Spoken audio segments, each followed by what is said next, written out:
For decades, fans saw Shawn Michaels as the man who could make an arena explode with a single superkick.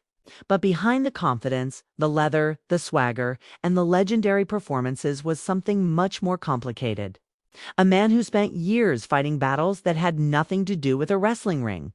Shawn Michaels was born Michael Shawn Hickenbeatum on July 22, 1965 in Chandler, Arizona.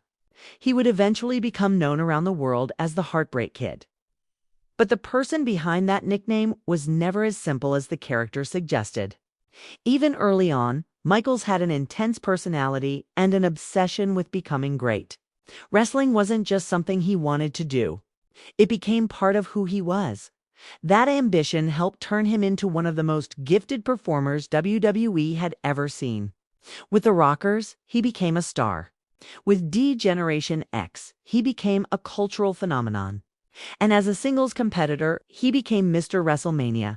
But there was another side to Shawn Michaels. Success didn't automatically make him happy. Fame didn't protect him from his own struggles. WWE itself has described how his back injury and personal problems forced him away from the ring for more than 4 years. And perhaps the most revealing part of his story is that Michaels eventually admitted that his life had reached a point where something had to change. One moment became especially important, he later recalled.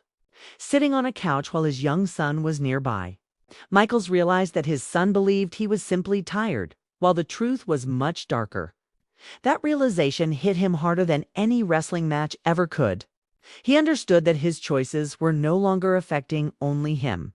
That was the beginning of a different Shawn Michaels. He sought change. He rebuilt relationships. He found faith. And when he eventually returned to WWE, he wasn't simply trying to prove that he could still wrestle. He was trying to prove that a person could become different from the person they once were. That transformation is what makes his story so fascinating, because the same man who once seemed almost impossible to control eventually became someone who openly talked about responsibility, family, faith, and second chances. And then came the ending nobody could forget at WrestleMania 26 in 2010. Michaels put his career on the line against The Undertaker. He lost, and for the final time, the man known as Mr. WrestleMania walked away from the ring. We describe the farewell as the end of a remarkable 25-year journey. For many wrestlers, retirement means slowly disappearing. For Michaels, it became something else.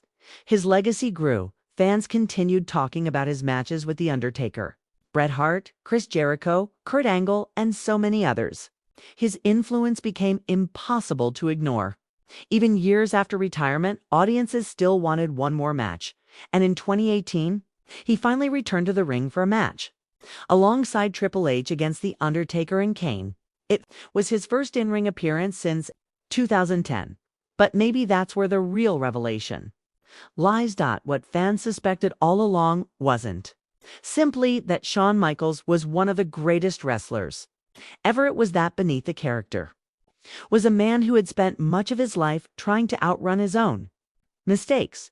The arrogant Heartbreak Kid became a husband, a father, a mentor, and a man who openly acknowledged that he needed to change. At 61, Shawn Michaels doesn't need another championship to prove anything.